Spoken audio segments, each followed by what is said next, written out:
Manifeste-toi dans ta parole, Seigneur. Manifeste-toi dans ta parole, mon Dieu, mon roi. Élève-toi dans ta parole, Jésus. Seigneur, nous avons besoin de cette parole, Seigneur. De cette parole qui autrefois a guéri les hommes. De cette parole qui autrefois a transformé les cœurs des hommes. Nous avons besoin de cette parole. De cette parole qui autrefois a manifesté, Seigneur, ce qui était pas manifester. Cette parole-là qui a créé ce qui n'était pas, qui a manifesté les anges, qui a manifesté toutes choses.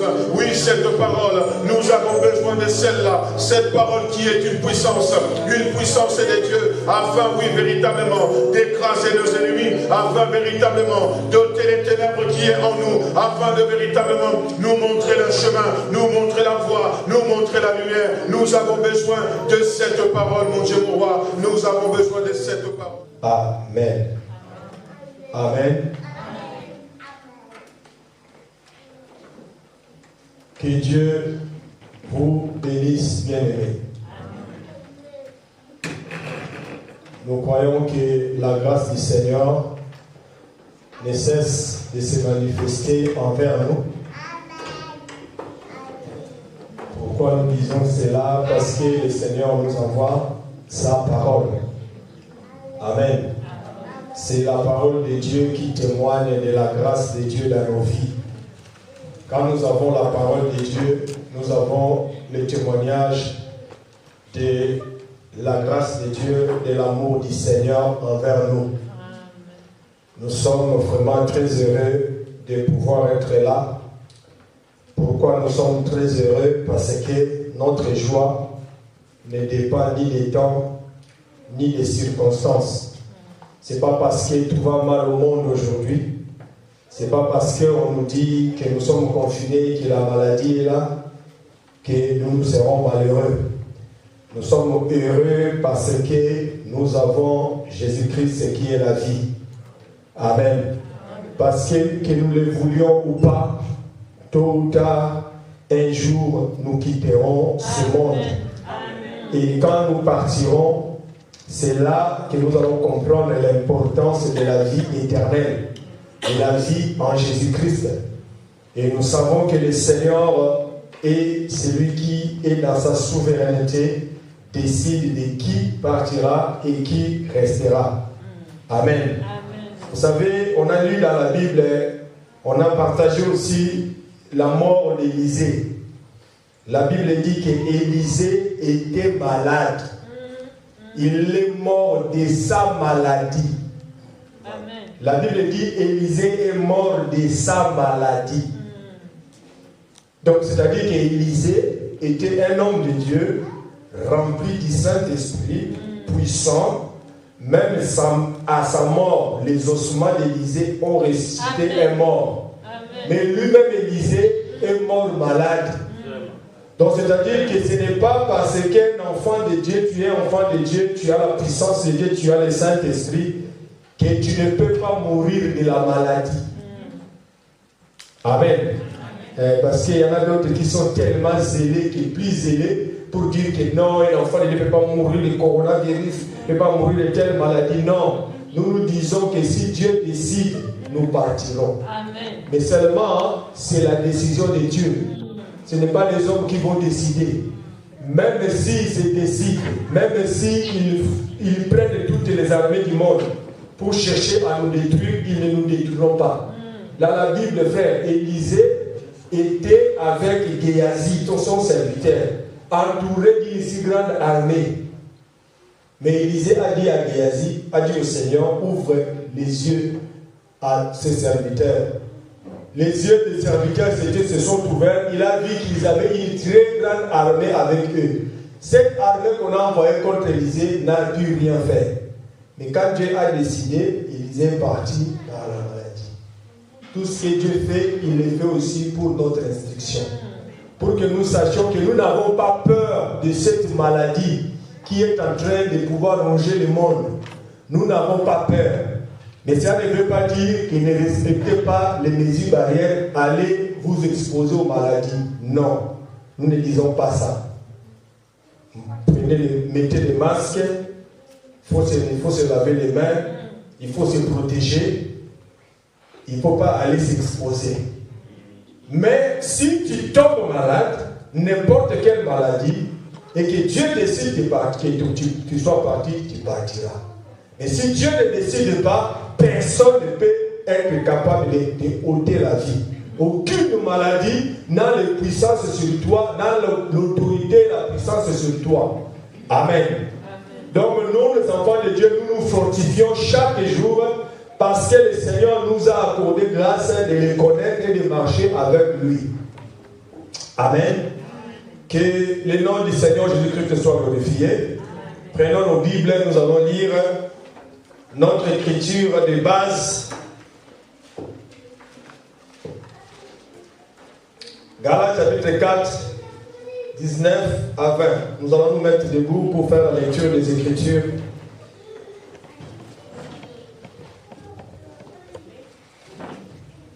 Moi, j'ai enlevé mon masque parce que je suis très loin de vous. Et mon masque est à côté. Donc, nous vous enseignons aussi avec les modèles.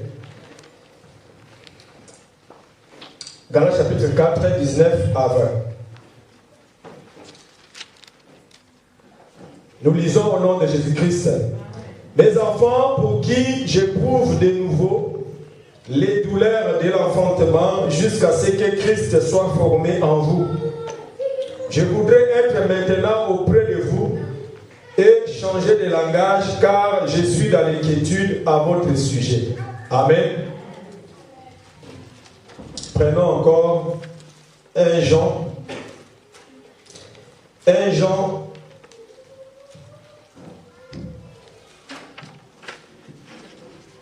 Chapitre 1. 1 Jean chapitre 1.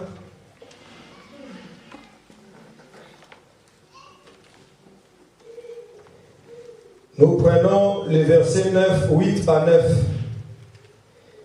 Si nous disons que nous n'avons pas de péché, nous nous séduisons nous-mêmes et la vérité n'est point à nous. Si nous confessons nos péchés, il est fidèle et juste pour nous les pardonner et pour nous purifier de toute iniquité. Amen. Nous pouvons nous asseoir. Nous sommes en train de parler sur la croissance de l'Église parce que l'Église doit avancer. Parce que dans la loi du Seigneur, il y a la loi que Dieu a établie pour pouvoir recueillir le fruit. Il y a la loi de la semaille et la loi de la moisson. Donc quand on sème, on est appelé à recueillir le fruit. On ne peut pas s'aimer pour ne pas chercher à recueillir le fruit.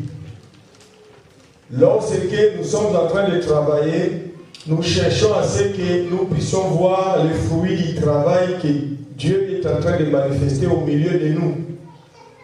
C'est pourquoi nous étions en train de parler sur la croissance de l'Église et nous avions pris un autre langage en parlant des douleurs de l'enfantement. C'est-à-dire que la sémence est là, mais il faut que cette sémence soit manifestée, la vie de la sémence soit manifestée, les fils soient manifestes. C'est ce que nous sommes en train de parler sur les douleurs de l'enfantement. Et Paul a dit, jusqu'à ce que je prouve les douleurs de l'enfantement, jusqu'à ce que Christ soit formé en vous, je suis dans les douleurs de l'enfantement.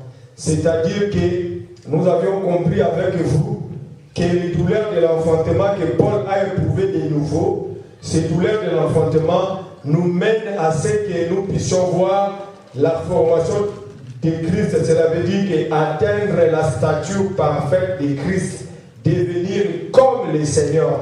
C'est ça l'objectif du ministère. Le ministère est là pour faire en sorte que nous devenions comme le Seigneur. Nous puissions être, qu'on ne nous voie plus, mais qu'on voie le Seigneur se manifester en nous. C'est ce qu'il a dit, Christ soit formé en vous. C'est ça le travail du ministère. Et nous avions dit qu'il y a la naissance première et la seconde naissance. La naissance première, nous avions dit, c'est la naissance de la mère, comme nous avions parlé de Benjamin, et la naissance seconde, c'est la naissance du père. Nous avions parlé de Jacob. Benjamin est né de Rachel, mais il a reçu deux noms. Et nous avions dit qu'en réalité, le fils de la mère, c'est celui qui est né de la terre, qui est terrestre. Or, nous, comme nous sommes sur la terre, nous ne sommes pas encore partis, nous portons encore cette chair, nous devons subir aussi la nouvelle naissance. Ce n'est pas la naissance de la mère et du père, mais c'est la nouvelle naissance quand nous recevons la parole du Seigneur. Quand nous recevons et que nous abandonnons tout, nous acceptons de suivre le Seigneur nous accorde grâce de pouvoir naître de nouveau. Et quand nous naissons de nouveau, c'est pour quel objectif? L'objectif, c'est la vie éternelle. Or, pour avoir la vie éternelle, nous devons être les membres du corps de Christ. C'est ce qu'on appelle la perfection. Chacun prendra part dans le corps parfait du Seigneur. Mais la Bible déclare que comme nous parlons de la nouvelle naissance, c'est pour nous qui sommes sur la terre. Nous qui sommes sur la terre, nous devons palper, toucher la nouvelle naissance. La crainte de Dieu, la sanctification, c'est tu la vis d'abord sur la terre, non pas pour Dieu, mais c'est pour l'homme, c'est pour ton prochain. Tu ne vis pas la sanctification, la crainte de Dieu pour Dieu. Tu le vis pour toi et pour les autres. Amen. C'est pourquoi Dieu a dit à Job que si tu pêches et tu te sanctifies, ça ne changera rien en Dieu. Dieu, il restera toujours Dieu. Même si aujourd'hui tu dis que non, moi je ne viendrai plus, je ne prierai plus, Dieu restera toujours Dieu. Il ne changera pas. Rien ne changera en lui. Amen. C'est toi qui changerais et tu ne blesseras que ton prochain. Amen. Et nous sommes allés ensemble avec vous dans le livre des Hébreux chapitre 6, parce que ça, nous devons nous les rappeler chaque fois qu'il faut nous avancer pour comprendre ce que nous sommes en train de faire. Nous sommes allés avec vous dans le livre des Hébreux chapitre 6, là où Paul est en train de parler des éléments de la parole. Pourquoi il parle des éléments de la parole? Il parle des éléments de la parole et il dit que ces éléments de la parole sont présentés comme les laits maternels ou les laits parce que ce sont des choses que nous avons besoin, les ABC. Voilà. Les ABC de la parole. Ces ABC, nous en avons besoin pour que nous puissions grandir. Amen. Si tu n'as pas encore passé par les ABC, tu ne peux jamais nous composer des phrases. Si tu commences à composer des phrases que tu ne connais pas l'alphabet, tu es un tricheur. Tu n'es pas réel. Tu n'es qu'un perroquet. Amen. Est-ce que vous savez que le perroquet peut bien parler? Si tu ne regardes pas, tu penses que c'est une personne. Mais simplement, il a bloqué, il a retenu, il est capable de répéter. Mais si tu dis au perroquet, répète-moi l'alphabet. Si tu n'as pas dit l'alphabet, le perroquet ne pourra pas. Le perroquet va te reprendre, répète-moi l'alphabet. Perroquet, tu m'entends? Répète-moi l'alphabet. Il va dire, répète-moi l'alphabet. Il ne peut que répéter. Amen. Mais, pour un enfant de Dieu, Dieu il lui prend dans les petites choses. Tu ne peux pas prendre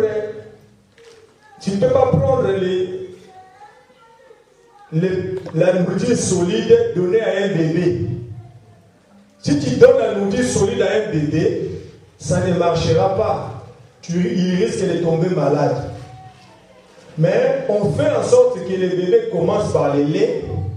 Petit à petit, il commence à manger la nourriture des grands, mais toujours à son niveau à lui.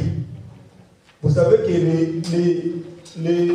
la nourriture des grands, on peut donner aux enfants. On prend les petits pois, on prend la viande, on peut mixer pour faire en sorte que l'enfant puisse manger.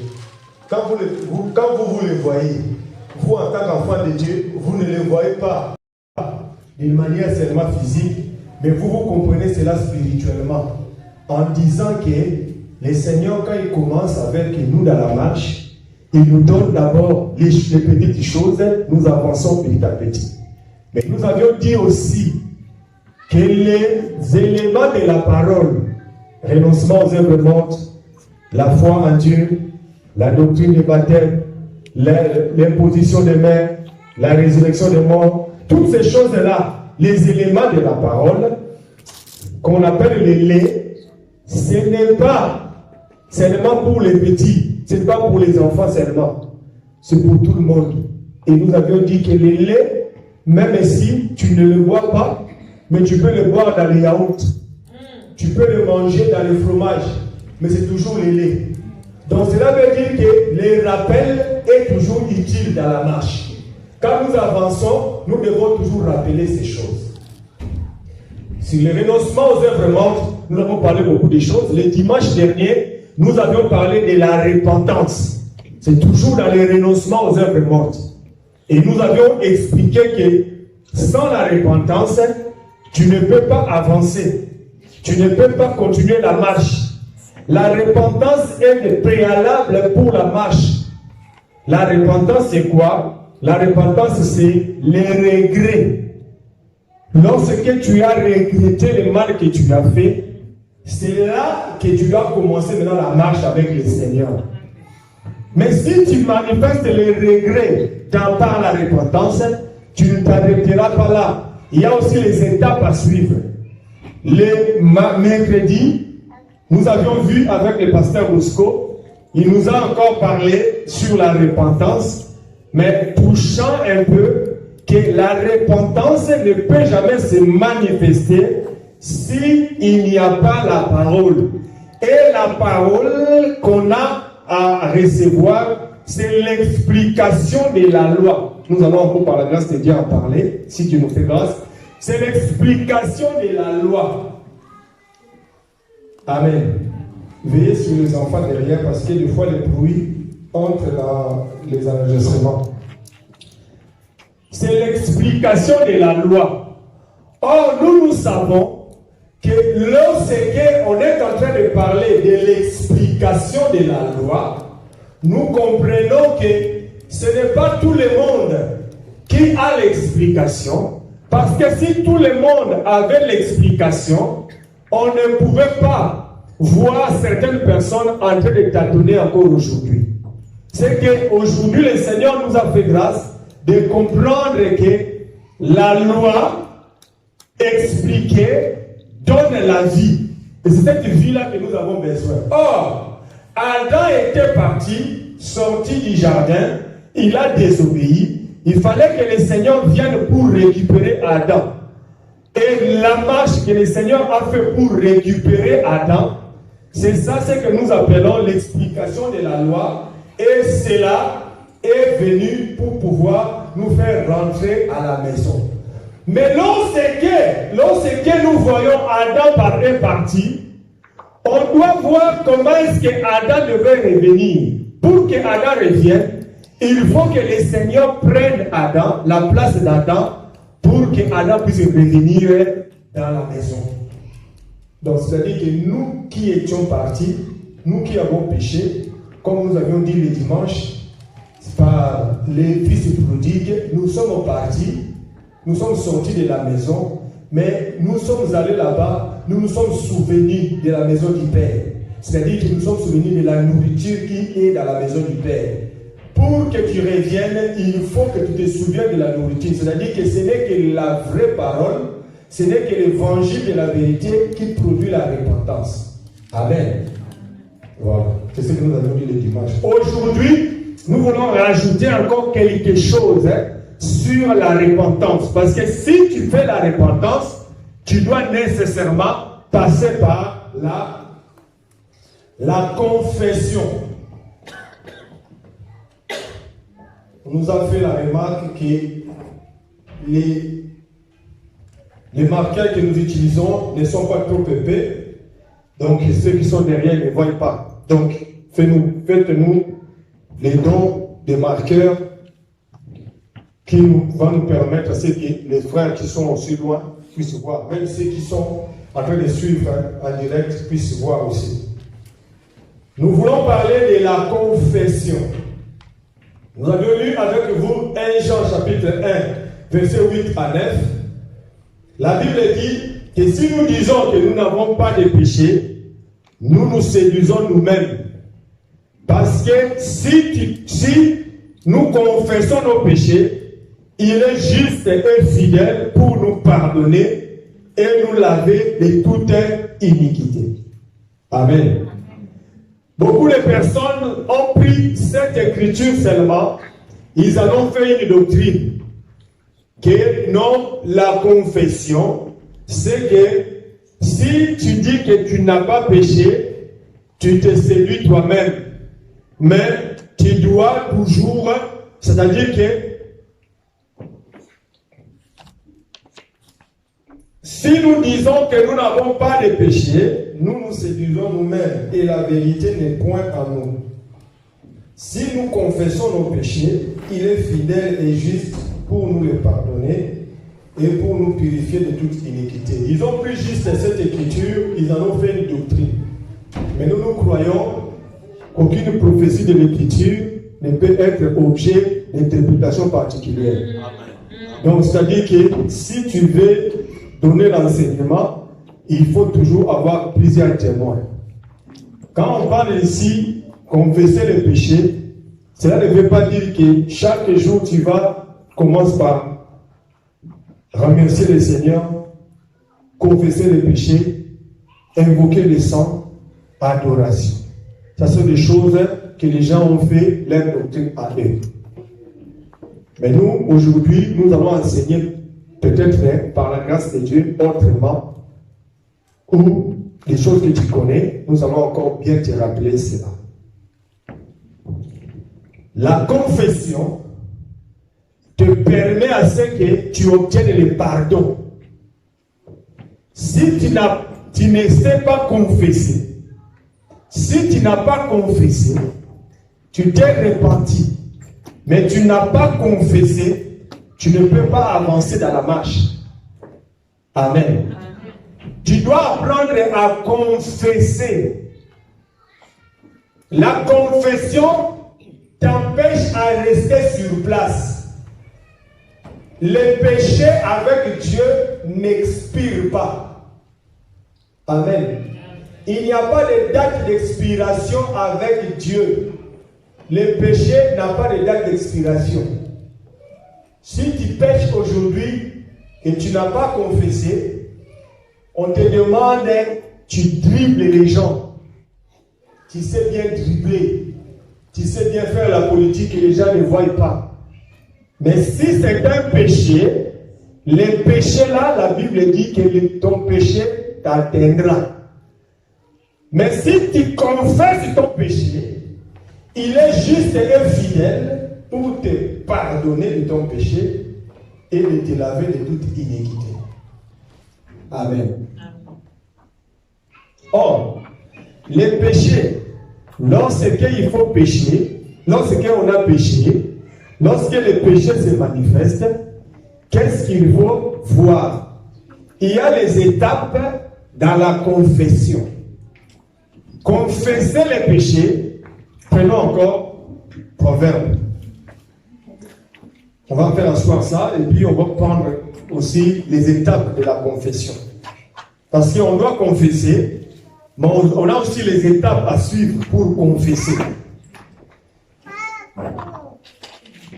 Ou comment faire la confession. Proverbe chapitre 28, verset 13.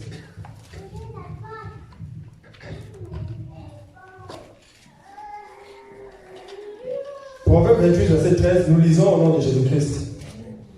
Celui qui cache ses transgressions ne prospère point, mais celui qui les avoue et les délaisse obtient miséricorde. Amen. Ce sont des écritures que tu connais. Il faut souligner, à chaque fois que tu lis les écritures comme ça, souligne. Et tu commences à réciter. Il faut apprendre à réciter, à bloquer les versets. Amen. Bloquer les versets, ce n'est pas mauvais. Bloquer les versets, ça te permet, ayant l'enseignement, lorsque tu pries, tu peux aussi prier en répétant aussi les promesses de Dieu. Donc, bloquer les versets, c'est bien. Nous avons appris à bloquer les versets. Des fois, je ne peux pas lire une écriture, je ne retrouve pas, mais je connais l'écriture. Je peux aussi répéter cela, réciter cela. On a même appris à lire les écritures avec des virgules. Amen. Amen. Voilà. Regarde la sœur rigole. Je ne sais pas pourquoi elle rigole. Regarde. La Bible dit, celui qui cache cette transgression ne prospère point. Quelqu'un peut prospérer étant dans les péchés. Donc cette écriture-là nous a menti. De quelle prospérité on est en train de parler? C'est ça. Donc cela veut dire que quand on parle de la prospérité, toi ne vois pas le matériel. Ce n'est pas comme l'autre là au pays, quand il était tellement zélé, il nous dit qu'il est le premier ministre de la prospérité. Ce n'est pas de cette prospérité qu'on est en train de parler. Amen.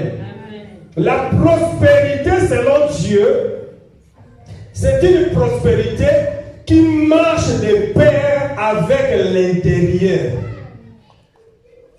Comme Jean a dit à Galice, je souhaite que tu prospères à tous égards et que tu sois en bonne santé et que tu prospères à tous égards comme prospère l'état de ton âme. Amen. Amen. L'état de l'âme proportionnellement à ce que tu es en train de manifester. Tu vas comprendre cela, on va avancer pour que tu comprennes cela.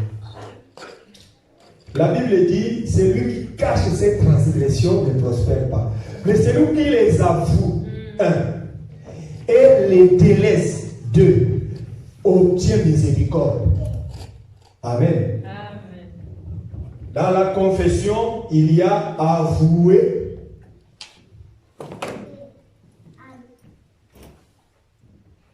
Il faut apprendre à avouer les péchés que tu as fait.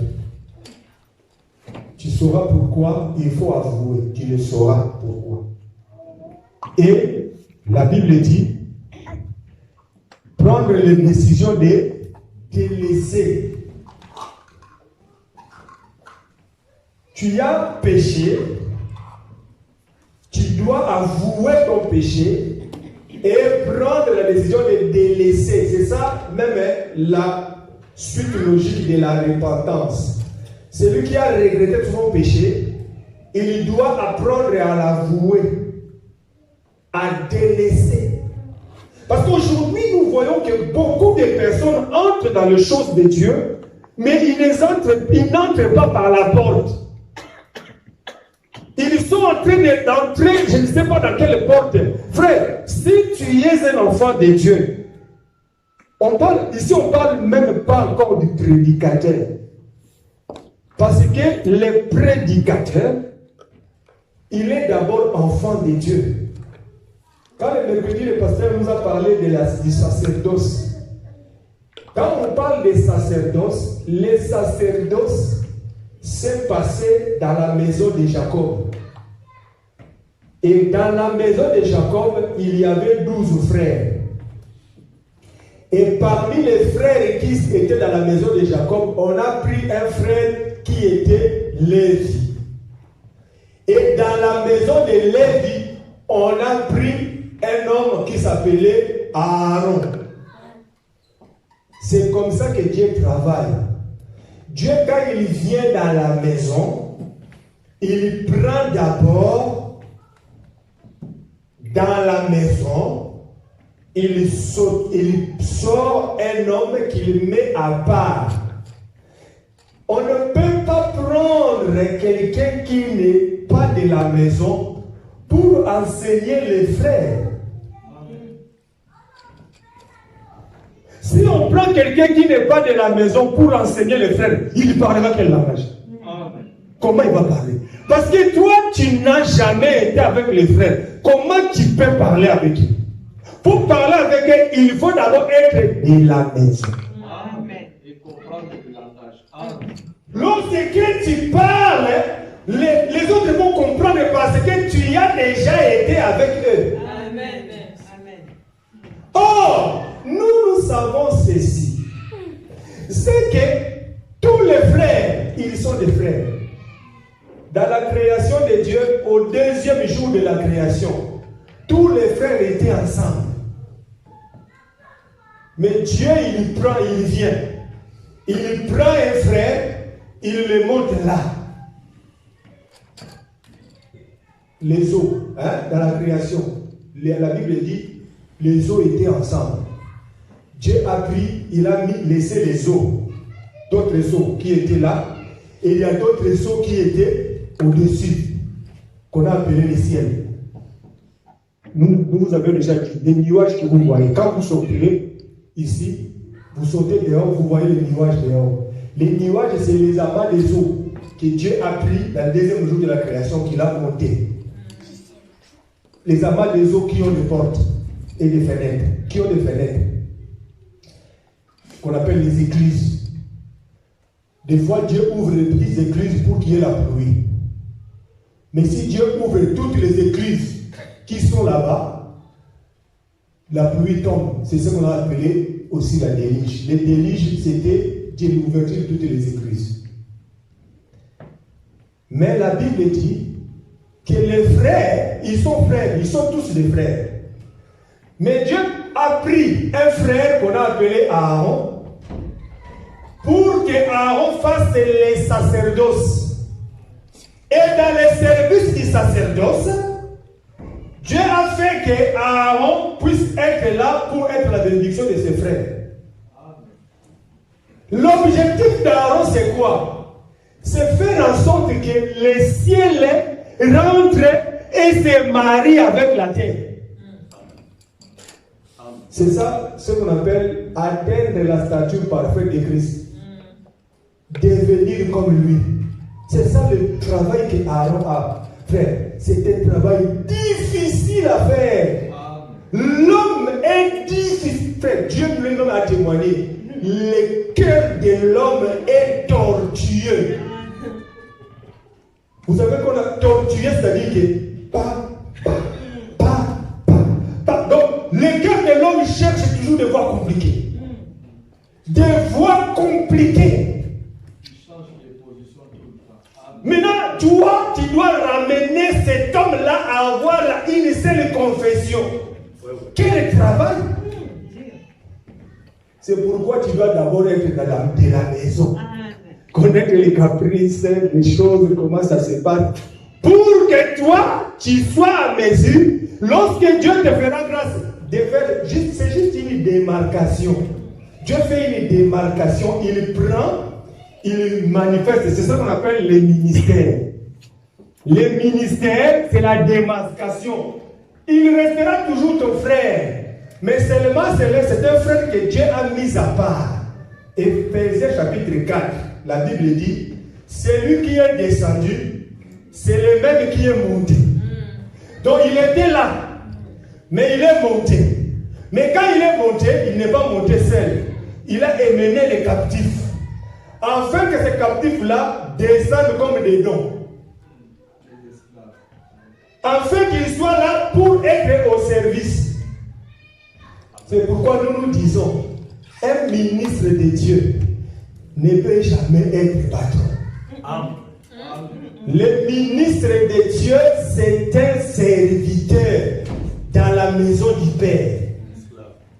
C'est un esclave du peuple. Amen.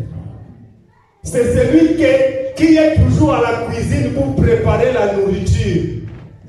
Préparer la nourriture. C'est pourquoi il faut rendre grâce au Seigneur et prier pour les pasteurs. Arrêtez de nous dire merci. Quand on vous exhorte, ne vous dites pas merci. Merci Seigneur. Amen. Amen. Merci Seigneur. J'ai vu le pasteur Bosco a envoyé une annonce d'un service qui doit être fait. J'ai vu, il y a un bien-aimé qui a envoyé le pasteur un message, pasteur, félicitations. Non, c'est une responsabilité. Quand vous voyez le pasteur vous envoyer comme ça, en d'autres termes, le pasteur vous demande de prier pour nous. Parce que lorsqu'il va aller enseigner quelque part, les portes doivent être ouvertes pour qu'il soit capable d'apporter l'évangile à ceux-là qui ont les à peu près. Donc, si votre pasteur va quelque part, il vous dit seulement, je vais aller prêcher quelque part, c'est fini. Toi, tu es comme si tu... C'est-à-dire qu'on t'a alerté qu'il y a un problème. C'est là que tu vas commencer à prier, jusqu'à ce que le pasteur reviendra pour te donner le rapport. Ah, ça s'est bien passé. Tu arrêteras de prier. Amen. Amen. Donc, le ministère, le service, fait en sorte que Dieu prend les frères pour les amener, pour les faire la démarcation. C'est pourquoi un homme de Dieu, un pasteur, est un frère, mais que Dieu a mis à part. Il ne faut jamais prendre un pasteur comme son ami. Des fois, il faut faire cette différence-là. Même si vous avez étudié ensemble, vous avez joué ensemble quand vous étiez enfants. Mais si Dieu les met à part, il faut faire très attention. Amen. Comme nous avions dit, dans la maison de Lévi, il y avait Kehat, Gershon et Merari, 3 fils. Mais dans les 3 fils, Dieu il vient dans la maison de Kehat, il prend un fils qu'on a appelé Aaron. Donc Gershon a eu des enfants, Kehat a eu des enfants, Merari aussi a eu des enfants. Mais les 3 fils de Lévi là, dans les 3 fils, il y avait Aaron. Or, Aaron avait des frères dans la maison de Merari, dans la maison de Gershon. Il avait des frères. Mais quand Aaron a été élevé comme souverain sacrificateur, il était là pour bénir ses frères. Quand nous avons parlé des étapes de la confession, tu vas encore bien comprendre cela. Dans la confession, on dit, celui qui avoue ses péchés, qui les délaisse, c'est alors qu'il obtiendra la miséricorde. Amen. Il faut apprendre à confesser, à avouer, à dire que non, j'ai fait le mal. Le problème, ce n'est pas ce que ça va faire. Ton problème, c'est que parce que tu as besoin d'obtenir la miséricorde de Dieu. Amen. Maintenant, prenons la Bible.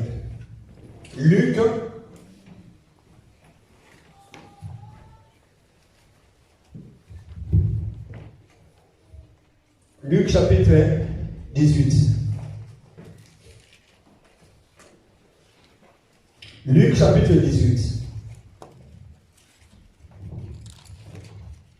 C'est pourquoi, quand vous avez un homme de Dieu qui n'a pas été frère, c'est un danger au milieu de vous. Un pasteur doit être d'abord un frère.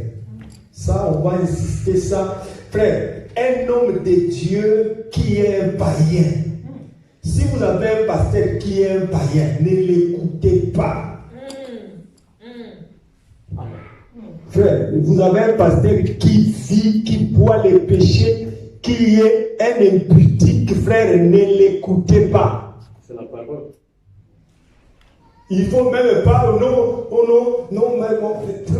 frère, il est souillé, frère, il n'est pas votre frère. Il ne parlera pas votre langage. Il parlera le péché. Parce que la Bible dit un peu de levain fait lever toute la pâte. Il viendra avec le levain de malice, mais vous n'allez pas le voir. C'est pourquoi il ne faut pas écouter des gens comme ça. Luc chapitre 18. Beaucoup n'aiment pas. Non, vraiment, toi, tu exagères, tu es trop dur. Non, Jésus n'est pas Dieu. Parce que le Seigneur est même plus dur que moi.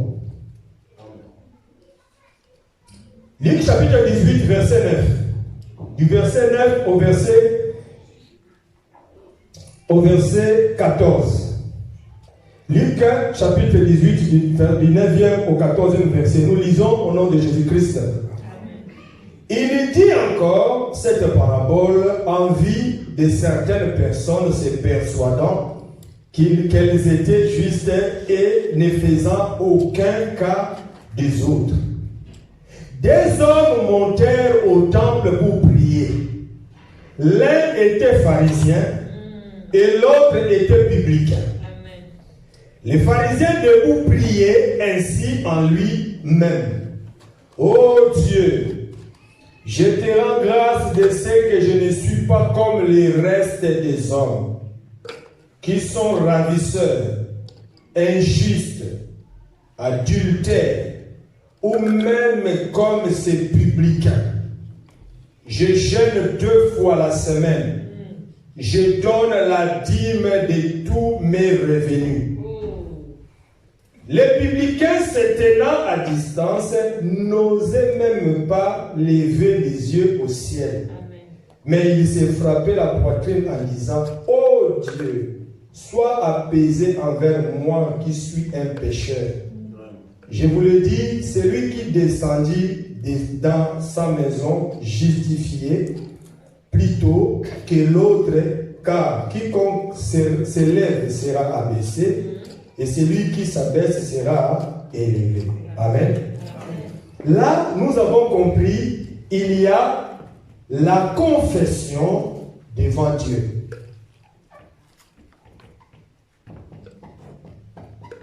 Donc, l'étape de la confession, là, c'est la confession devant Dieu. Des hommes sont venus pour confesser au devant du Seigneur.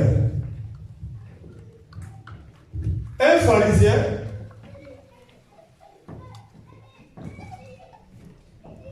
et un publicain. Des hommes. Qui est un pharisien? Un pharisien, c'est un grand observateur de la loi. Amen. Nous vous avions dit, et nous le répéterons toujours, que la loi est liée aux œuvres. C'est pourquoi tu verras que quand Jésus marchait, Jésus est venu expliquer la loi. Mais dans l'explication de Jésus sur la loi, Jésus a expliqué que la loi, elle n'est pas liée aux œuvres comme vous le croyez ou vous le savez, mais la loi est liée d'abord à l'œuvre. Si vous connaissez l'œuvre, si vous avez l'œuvre de Dieu, c'est là que vous allez aussi faire les œuvres de Dieu. Quand nous parlerons de la foi en Dieu, on va encore en parler. Parce qu'il y a beaucoup de choses par la grâce de Dieu à dire dans ces choses que nous sommes en train de parler. Les pharisiens, c'était ceux-là qui observaient la loi. Dieu a recommandé à tous ceux qui croient en lui, parce qu'il faut savoir, beaucoup aussi tombent dans ces pièges ici, la parabole du pharisien et du publicain. Beaucoup tombent dans ces pièges, croyant que Dieu n'aime pas qu'on puisse gêner, Dieu n'aime pas qu'on puisse se sanctifier, Dieu n'aime pas parce que quand tu t'habilles, vous vous habillez, et les filles qui mettent les jupes, qui mettent des choses comme ça, ce sont des gens, des mecs qui trouvent que non, elle a été engrossée. Mais nous qui mettons des mini-jupes, des tout ça, nous on reste, non, tu n'as pas compris. Amen. C'était une parabole. Une parabole mérite l'explication. Amen. Amen. En réalité, le Seigneur était en train de parler parce qu'il y en a un. Il y en a celui qui devait pardonner. Qui devait pardonner, c'était qui? C'était celui qui entendait la prière et du pharisien et du publicain. Les pharisiens, ce sont des hommes qui pratiquaient la parole, la loi, qui aimaient toujours observer la loi. En d'autres termes, les pharisiens, c'est l'image d'Israël. On va lire quand même, pour que tu retiennes bien, tu comprennes. Matthieu chapitre 23.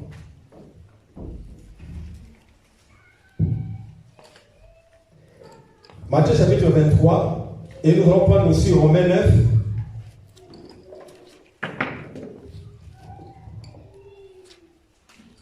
Matthieu 23. Nous commençons au verset 23. Nous lisons au nom de Jésus-Christ. Malheur à vous, scribes et pharisiens, hypocrites, parce que vous payez la dîme de la menthe, de l'âneth et du cumin, et que vous laissez ce qui est plus important dans la loi, la justice, la miséricorde et la fidélité. C'est là ce qu'il fallait pratiquer sans négliger les autres choses. C'est là que nous disons, les œuvres, Dieu ne les méprise pas. Mais Dieu dit, avant de commencer par les œuvres, il faut d'abord faire l'œuvre, travailler l'intérieur. On va continuer la lecture, verset 24. Conducteur aveugle, qui coulait les moucherons et qui avalait les chameaux. Qui coulait les moucherons et qui avalait les chameaux. Un moucheron, ce sont des petites moustiques, des petits insectes. Mais les pharisiens, et ils aiment couler les insectes, mais ils cherchent à avaler les chameaux. Hein? On te donne un chameau et une mouche. Chercher à avaler. Toi, tu cherches à avaler les chameaux. Est-ce que tu peux avaler un chameau? Il est même plus gros que toi. Donc ça dit que vous cherchez les voies compliquées. Vous cherchez les chemins tortueux. Donc ça dit que la voie qui n'est pas une voie droite, c'est ce que vous cherchez à suivre. Qui va vous compliquer. Amen. Donc un pharisien, les pharisiens et les scribes, c'est-à-dire qu'ils cherchent à appliquer les choses qu'ils ne sont capables de faire. Continuons la lecture. Tu vas comprendre encore. Malheur à vous, scribes et pharisiens, hypocrites, parce que vous nettoyez les dehors de la coupe et du plat, eux, qu'au-dedans, ils sont pleins de rapine et d'intempérance. Pharisiens aveugles, nettoie premièrement l'intérieur de la coupe et du plat, afin que l'extérieur aussi devienne net. Malheur à vous, scribes et pharisiens, hypocrites, parce que vous ressemblez à des sépulcres blanchis qui paraissent beaux au dehors et qui, au-dedans, sont pleins d'ossements, de morts et de toute espèce d'impureté. Vous de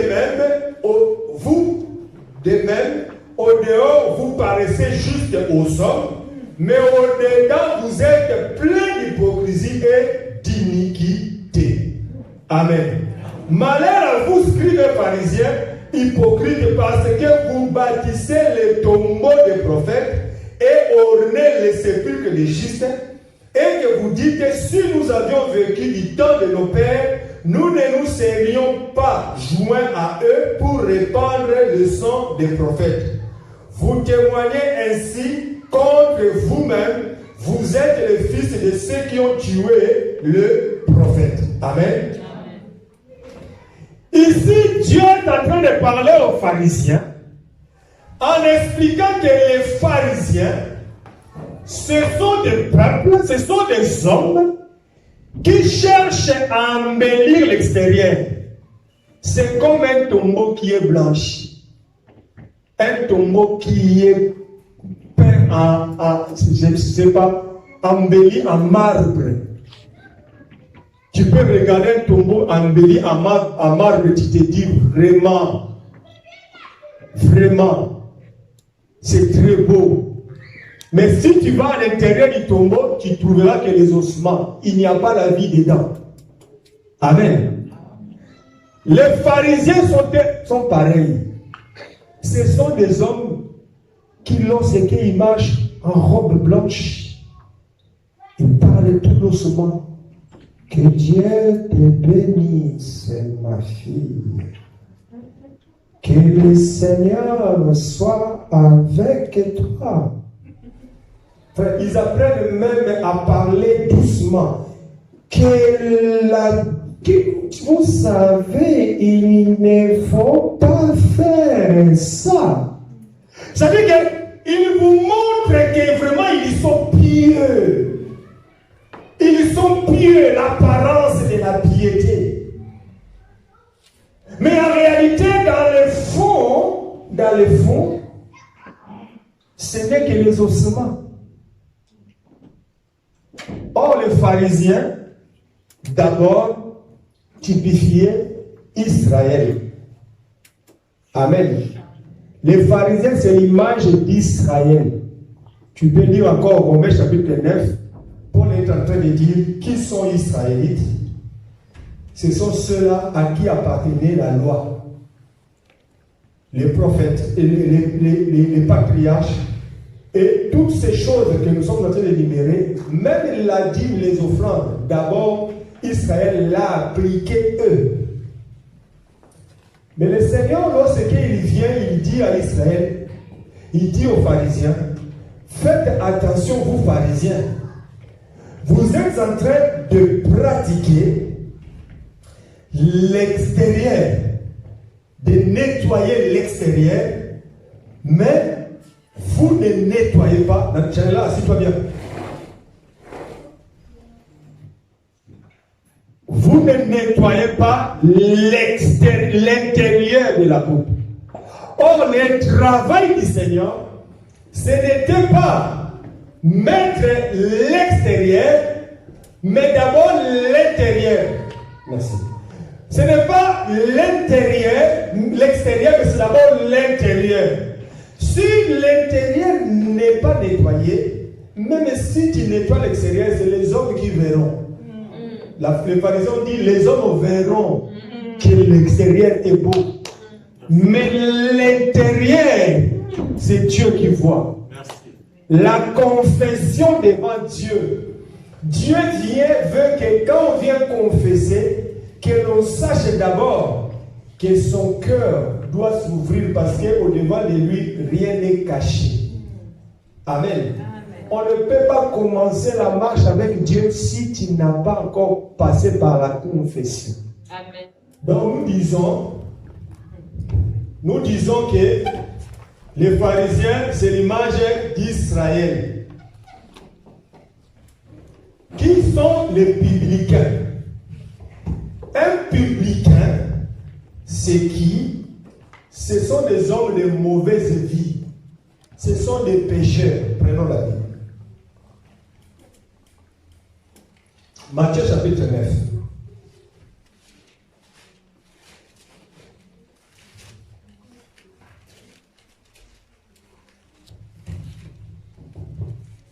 Matthieu chapitre 9. Nous commençons à partir du verset 9 jusqu'au verset 13.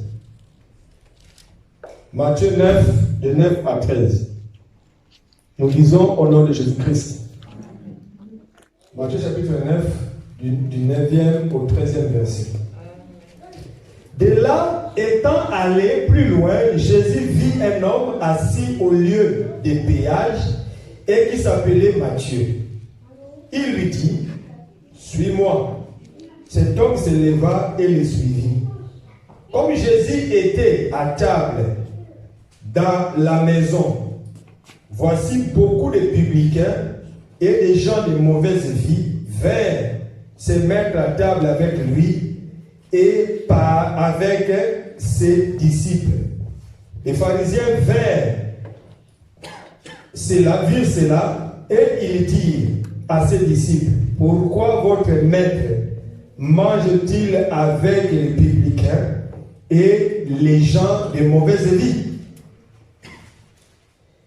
C'est que Jésus, ayant entendu, il dit, ce ne sont pas ceux qui se portent bien qui ont besoin de médecins, mais les malades. Allez, apprenez ce que signifie je prends plaisir à la miséricorde et non au sacrifice. Car je ne suis pas venu appeler les justes, mais des pécheurs. Amen. Les publicains, ce sont c'est l'image des nations. Nous, les nations, nous étions les gens de mauvaise vie. Nous suivions chacun sa propre voie. Mais le Seigneur est venu pour pouvoir nous récupérer. Mais, les publicains qui priaient dans le livre de Luc, chapitre 18, il a montré les modèles. Les publicains n'ont même pas osé ouvrir sa bouche et regarder le ciel. Les publicains tapaient sa poitrine disant que je suis un pécheur. Amen. Le Seigneur explique ici, les publicains qui est un pécheur, c'est un aussi malade. Je n'ai jamais vu un malade qui va chez le médecin en train de bouder le médecin. Tu vas chez le médecin, tu dis bon, moi je me porte bien. Hein. Moi je suis venu juste te dire bonjour. Hein. Le médecin va te dire bon merci, vous pouvez partir. Parce que vous n'avez pas besoin de moi. Les publicains, ce sont des pécheurs, des gens de mauvaise vie, mais qui doivent venir au devant du Seigneur pour s'humilier. Amen. C'est-à-dire que quand nous avons parlé de la confession devant Dieu, c'est-à-dire qu'un pharisien, lorsqu'il vient, il peut. Aujourd'hui, nous avons aussi le pharisien. Il se retrouve aussi dans l'église. C'est quelqu'un qui connaît beaucoup les versets. Il a écouté beaucoup d'enseignements. Il a écouté beaucoup de prédicateurs. Et quand il vient, il dit bon, vous savez, nous, dans notre évangile, là, les choses que vous parlez là, ce sont des choses que moi j'ai déjà enseigné dans ça. Hein. Je comprends bien ce que tu voulais dire. Quand tu parlais ça, tu voulais dire ça. Les pharisiens. Mais quand tu viendras t'approcher de cette personne, tu verras que c'est une personne qui n'a pas maîtrisé les choses élémentaires. Mais il te dit seulement que je connais. C'est le perroquet. Amen. Les ABC ne connaît pas. Mais quand tu lui dis de composer des phrases, oh, il peut composer des phrases. Mais il n'a pas les ABC. Tu as commencé où? Avant de marcher avec Dieu, tu dois avoir les débuts. Même les baptêmes, on ne parle pas encore du baptême parce qu'on parlera du baptême. Il y a beaucoup de personnes qui ont eu des baptêmes, mais en réalité, ils sont partis se laver. Ils sont partis se laver. Pour ne pas noyer, il y avait quelqu'un qui l'a aidé pour qu'il rentre dans l'eau, qu'il sorte. Mais en réalité, ils ne sont pas été baptisés. Mais quand tu écouteras la parole, tu prendras la décision. Parce que le baptême est lié au salut. On vous a toujours dit, si tu fais tout ce que tu peux faire, tu donnes la dîme, tu donnes les offrandes, tu sers Dieu, mais si tu n'as pas été baptisé dans l'évangile de la vérité, tu n'as pas été baptisé après avoir compris ces choses, tu es en train de travailler en vain. Je ne peux pas te dire les choses pour te faire plaisir. Le baptême est lié au salut. La Bible dit, allez prêcher cette parole. Quiconque croira et qui sera baptisé sera sauvé. Donc, si tu n'as pas été baptisé, n'aie pas honte. Ce n'est pas trop tard. Cherche à recevoir les vrais baptêmes. Ça passe par ces choses. Amen. Donc la confession devant Dieu, c'est que c'est reconnaître son état, reconnaître que je suis un pécheur. Seigneur, je suis tombé, je suis sorti du jardin. Adam est en train de crier, Éternel, j'ai péché, j'ai commis les péchés, aie pitié de moi. L'humilité, s'humilier, reconnaître, se rabaisser au devant du Seigneur. la confession devant Dieu. Il y a aussi la confession devant les hommes de Dieu.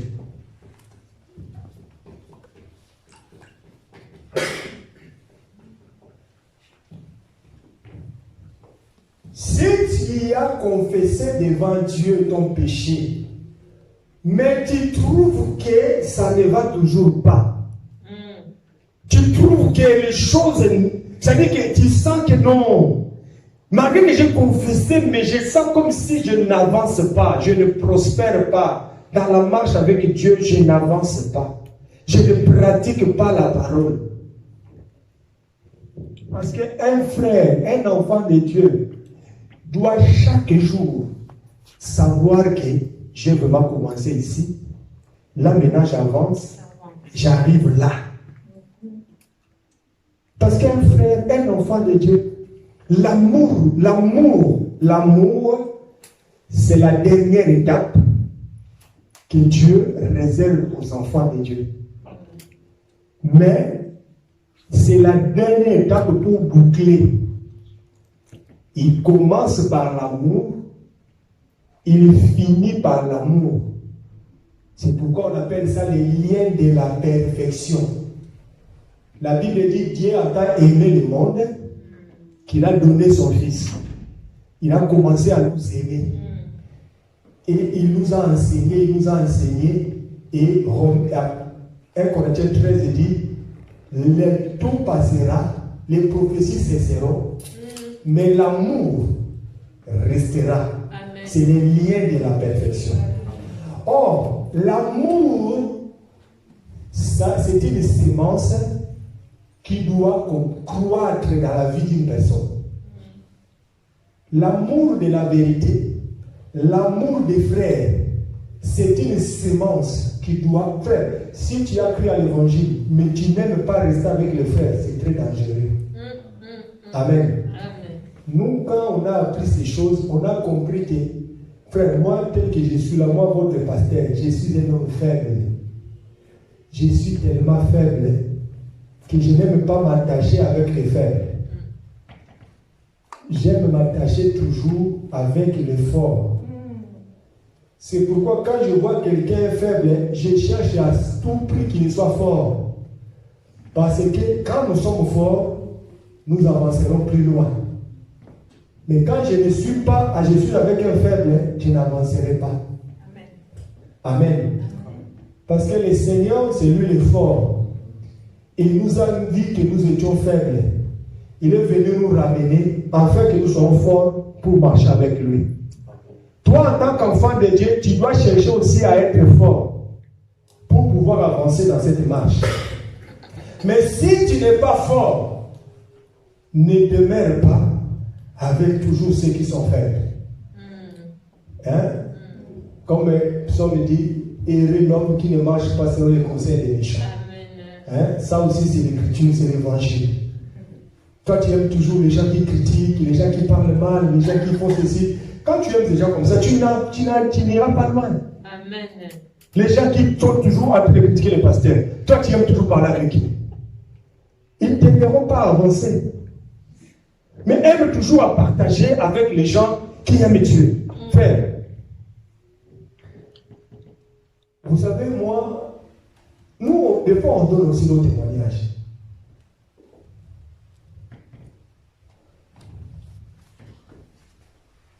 Des fois aussi, on a aussi à donner nos témoignages. Moi, quand je suis parti en Angola, quand nous sommes partis, je suis parti en Angola, j'étais malheureux. Malheureux parce que quand je vais dans les églises, je rentre ici, je vois ce que les gens font dans les églises. Je dis, mais où est-ce que je vais aller prier? Je suis resté à la maison. Et quand j'ai rencontré mon frère Alexis, le frère Alexis, quand nous nous sommes rencontrés en Angola, frère, nous passions des jours et des jours. Tous les temps, nous sommes ensemble. Tous les temps. Je vous dis, frère, si quelqu'un n'est pas encore passé par l'Angola, il ne saura pas ce que je suis en train de vous dire. En Angola, les femmes, les filles viennent t'aborder. Toi, tu vas rester comme ça. tu n'as pas de copine, viens, on va aller. Comme ça. Et même pas honte. Même pas honte. Et j'ai compris que le Seigneur nous a fait grâce de rester avec mon frère. Nous avons servi Dieu ensemble avec le bien-aimé, bien qu'il y a des choses que nous avions, par la grâce de Dieu, évolué encore pour bien comprendre les choses. Mais j'ai dit que si Dieu nous a fait grâce de marcher dans la crainte de Dieu, de ne pas aller ni à gauche ni à droite dans ces pays-là, c'est parce que nous avons compris que nous demeurons toujours avec les frères. Nous, on prenait vendredi, on va à la permanence, on dort à la permanence, tu as des activités, tu pars faire des activités, tu reviens, les samedis on est ensemble, les dimanches on a culte, on rentre le dimanche après-midi, on vient à la maison, on reste ensemble, la nuit on va chacun dormir, le frère va aller travailler le matin, il revient à midi, la midi on est ensemble, on mange ensemble.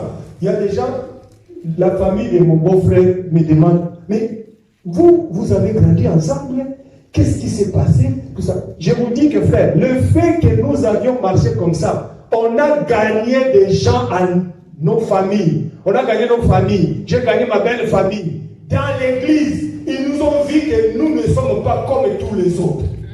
Amen. Mais toi, si tu es un frère, tu n'aimes pas rester avec les frères. Tu aimes toujours aller non, là où il y a des choses.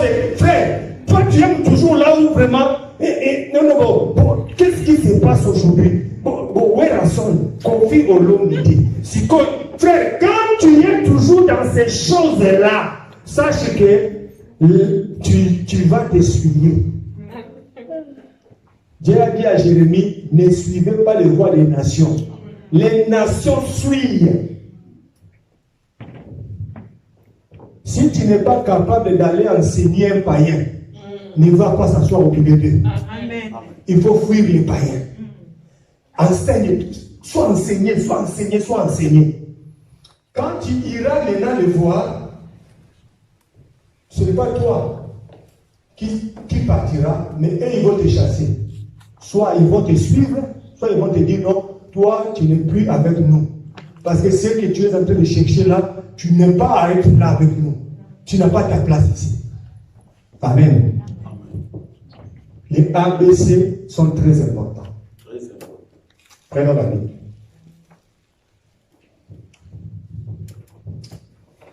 Nous sommes dans Matthieu, chapitre 3, que nous avions lu ensemble avec vous. Matthieu, chapitre 3. Ah oui. Le temps avance tellement vite. Ah là là là là là là.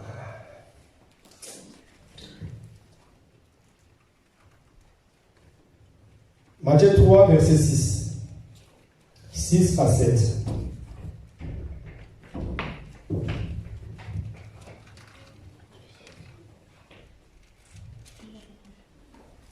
Nous lisons au nom de Jésus-Christ. Nous commençons au verset 7. Au verset 5. Les habitants de Jérusalem, de toute la Judée et de tous les pays des environs du Jourdain se rendaient auprès de lui et confessant leurs péchés, ils se faisaient baptiser par lui dans les fleuves du Jourdain. Mais voyant venir à son baptême beaucoup des pharisiens et des sadducéens, il leur dit, race de vipères, qui vous a appris à fuir la colère à venir? Produisez les fruits dignes de la repentance. Amen. Jean était là pour baptiser, pour faire le travail de préparer l'entrée du Seigneur. Les baptêmes de repentance que Jean donnait, la Bible dit que les hommes venaient, ils confessaient leurs péchés. Tu dois confesser ton péché lorsque tu sens que ce que tu as confessé à Dieu, tu n'arrives pas à pouvoir trouver la paix. Tu dois chercher à confesser ton péché pour ne pas que le diable ait quelque chose à pouvoir retirer auprès de toi. Le diable a toujours des choses qu'il cherche à voir auprès de toi. Mais le Seigneur a déclaré, les princes de ce monde arrivent, mais il n'a rien à moi. il n'a rien à moi. C'est-à-dire que rien du diable doit demeurer. Les marchandises de Satan, du diable, tu dois les restituer, tu dois les refuser. Amen. Tout ce que le diable a semé, tu dois les confesser, tu dois les avouer et les délaisser.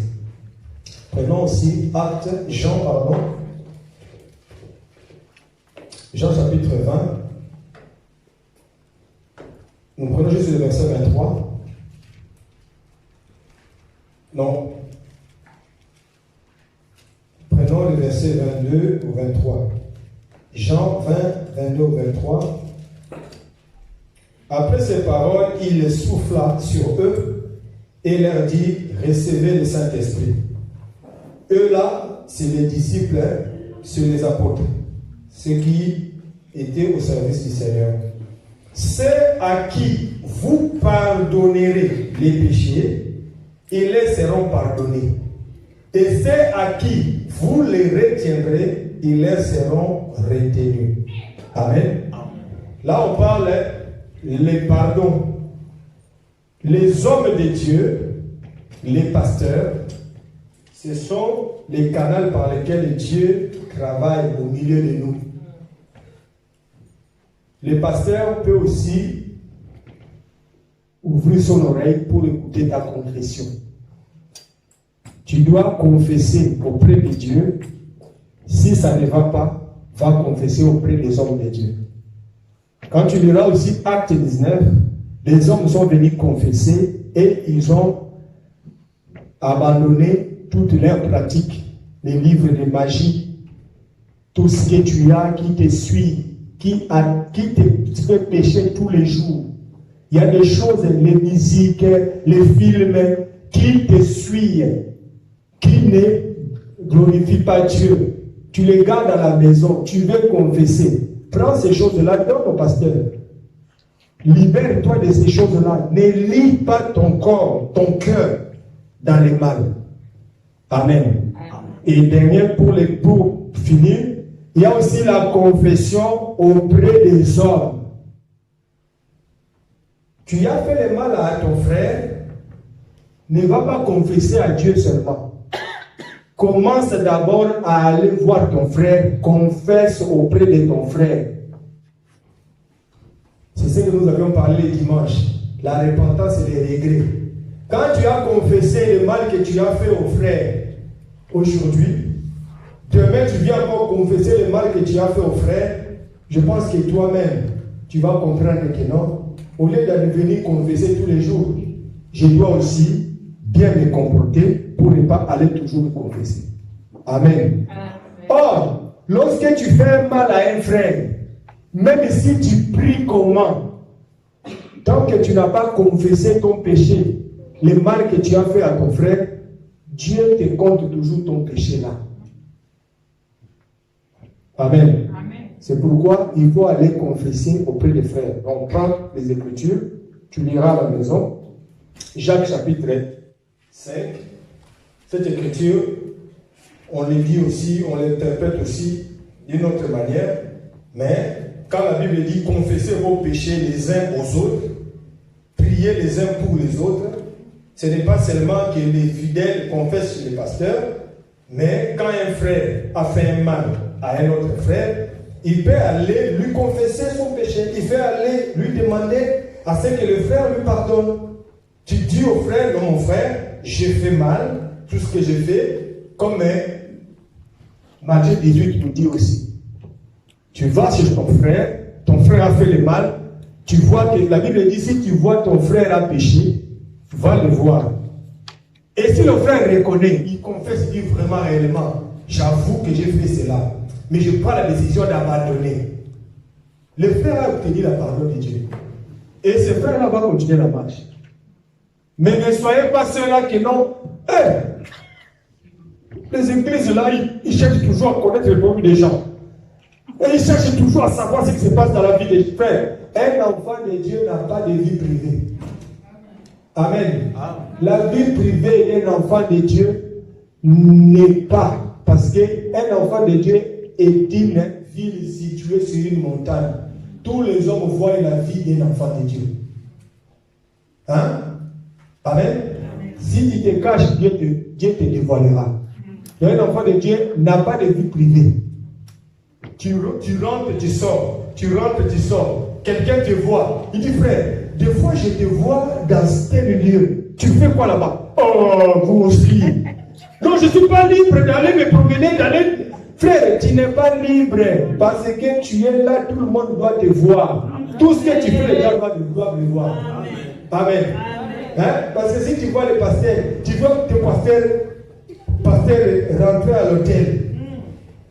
Hein? Il rentre à l'hôtel, il sort avec une femme. Toi tu dis non, j'ai peur. Je ne veux pas me créer de problème.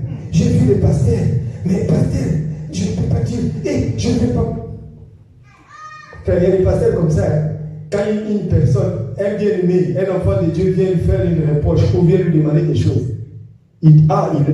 comme il m'a vu, il faut que je fasse tout pour qu'elle parle de l'église. Il vient à l'église, il commence à attaquer les personnes. Moi, nous, on connaît des pasteurs qui viennent du haut de la chair pour attaquer. Ce sont des lâches. Un pasteur qui attaque quelqu'un dans la chair, c'est un lâche. Moi, je crois que si j'ai le Saint-Esprit, j'ai un problème avec mon frère, je dois le voir. Amen. Je lui regarde en face, je lui dis, je n'ai pas besoin de venir sur la chair pour attaquer son frère. Amen. Amen. Et si tu vois ton pasteur comme ça, va le voir. Pasteur, j'ai été vu là-bas. Mais qu'est-ce que tu faisais là-bas, pasteur? Toi, le pasteur ne va pas dire non. Moi, je suis ton pasteur, tu peux me dire ça. Si, pasteur, je dois te dire ça. Parce que toi, enfant de Dieu, tu ne peux pas aller là-bas. Parce que le pasteur, c'est d'abord un enfant de Dieu. Amen. Amen. C'est pourquoi tu dois être bien enseigné. Si tu es bien enseigné, tu comprendras ces choses. Je suis ton frère. Je suis ton frère. Je suis appelé à les sanctifier. Si je fais quelque chose, tu me vois quelque part, tu dois m'interpeller. Et si tu le fais, c'est ce qu'on appelle l'amour. Mais si tu ne le fais pas, c'est que tu n'aimes pas ton pasteur. Tu n'aimes pas ton frère. Même si ton frère va se fâcher, il commence à... Il regarde, tu dis bonjour, il ne répond pas, ce n'est pas ton problème. Toi, dis, mon frère, ce que j'ai vu là, ce n'est pas bien. S'il continue, prends un autre frère, va le voir.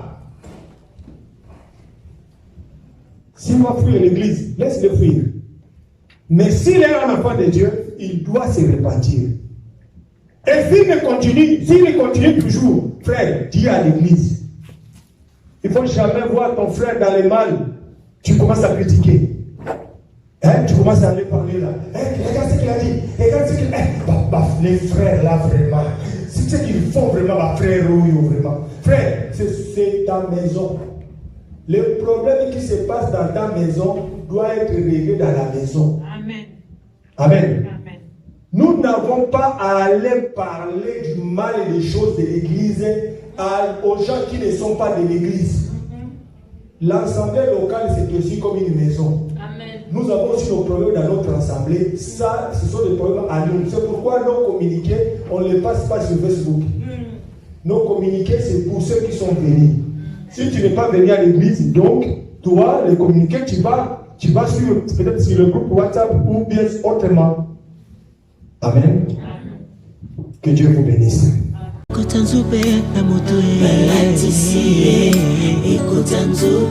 C'était na maboko, likonga na mopanzi, nyonso ponaka ye, ekota nzube na motu na ye.